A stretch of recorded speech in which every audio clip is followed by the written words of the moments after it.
Hello दोस्तों, कैसे हो आप सभी। आज मैं आपके लिए कहानी लेकर आई हूँ, देवरानी जेठानी की सोच का अंतर। आज संगीता के पास उसकी बुआ की बेटी का फोन आया था। कह रही थी, संगीता मेरी जानकारी में एक बहुत ही सुंदर लड़की है, अच्छे पैसे वाले हैं, पढ़ी लिखी भी। अगर तुम कहो तो तुम्हारे बेटे नकुल के लिए रिश्ता ले आऊँ। वह मुझसे कह रहे थे कि आपकी जानकारी में रिश्ता हो तो बताना।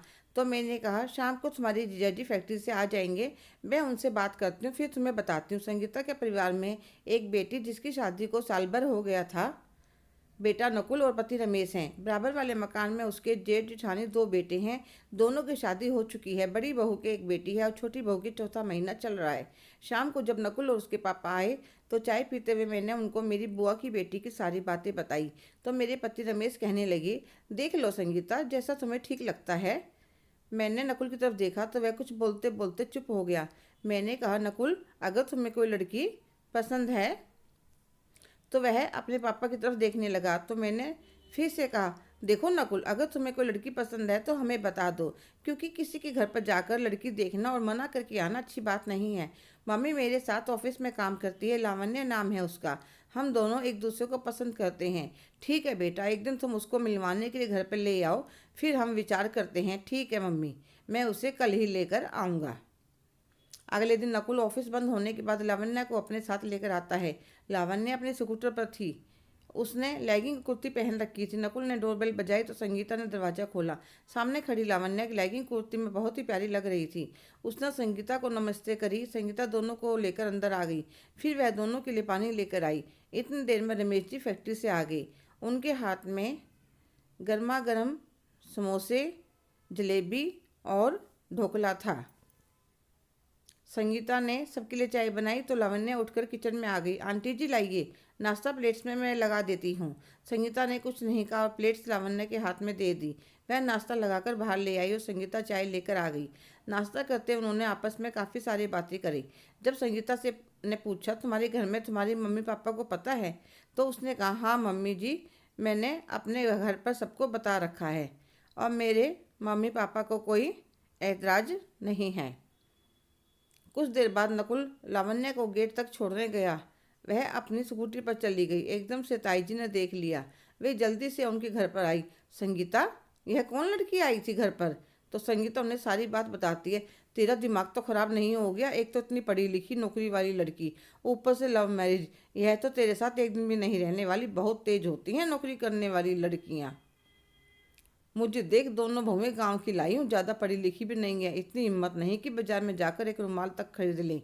घर में खाना बनाना, घर के सारे काम करना सब अच्छे से संभाल लेती हैं और मेरी आज्ञा के बिना तो पानी का गिलास तक नहीं ले सकती। इतनी डरती हैं। कितने साल तो बड़ी बहू को हो गए आए हुए, कभी यह नहीं कहती, मम्मी जी हमें भी मोबाइल फ़ोन चाहिए। हमेशा साड़ी बांध कर, सर ढक कर, ऐसी संस्कारी बहू की तरह रहती हैं। हाँ भाभी जी, आप बात तो सही कह रही हैं, पर क्या करूं? नकुल को लावण्या ही पसंद है। कल को किसी और से शादी करे, फिर झगड़ा हो, उससे अच्छा है उसकी पसंद से शादी हो जाए। संगीता जी ने ऐसा कहकर अपनी जेठानी को समझाया। फिर एक महीने बाद दोनों के माता पिता की रजामंदी से खूब धूमधाम से शादी हो गई। हनीमून पर से आने के बाद दोनों ने फिर से अपना ऑफिस ज्वाइन कर लिया। लावण्या बहुत ही समझदार थी। घर के सारे काम करने में उसकी माँ ने पढ़ाई और नौकरी के साथ साथ उसे घर के काम भी सिखा रखे थे। लावण्या भी नकुल के बराबर ही कमाती थी, इसलिए उसने भी अपनी सासू माँ को कहकर घर में बर्तन सफाई के लिए मेड लगा ली। कपड़े धोने के लिए फुल्ली ऑटोमेटिक मशीन ले आई। सुबह जल्दी उठकर सबका नाश्ता और टिफिन बनाने में अपनी सासू माँ के साथ रसोई में हेल्प करवाती थी, ताकि उसके जाने के बाद वह परेशान ना हो। लावण्या जैसी बहू पाकर संगीता जी बहुत खुश थी। कितने सुलझे विचारों की लड़की है, घर के काम हो या बाहर के काम में सब में परफेक्ट। स्कूटी से आते जाते भी कितने काम कर जाती थी।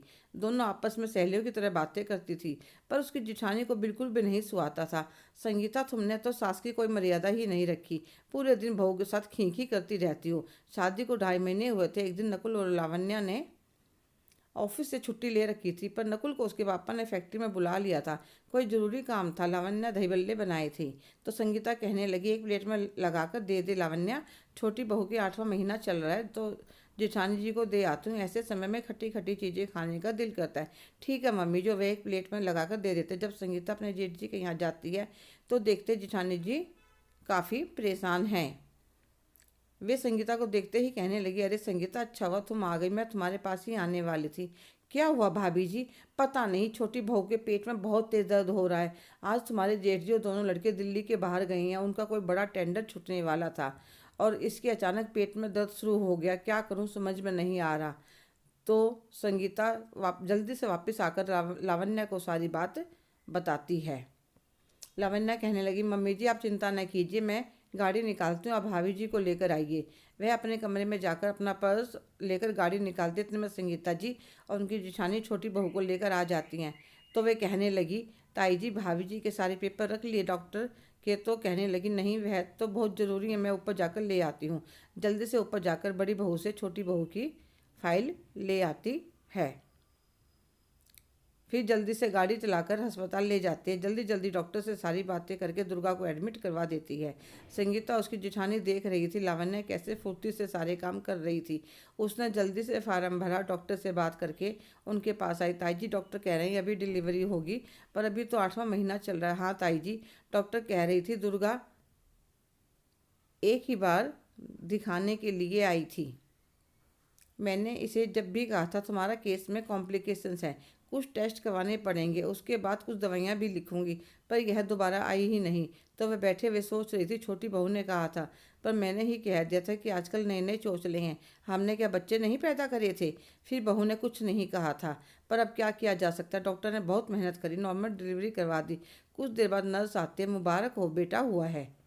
संगीता और उसकी जेठानी बहुत खुश हुई। थोड़ी देर बाद डॉक्टर आकर कहते हैं, आप कुछ देर बाद अपनी बहू और पोते से मिल सकते हैं। भगवान का शुक्र मानो आप लोग सही समय पर आ गई, नहीं तो माँ और बच्चे दोनों को बचाना मुश्किल हो जाता। कहकर डॉक्टर चली गई। एकदम संगीता की जेठानी लावण्या के सामने हाथ जोड़े खड़ी थी। बहू, तुम्हारा कैसे शुक्रिया अदा करूं?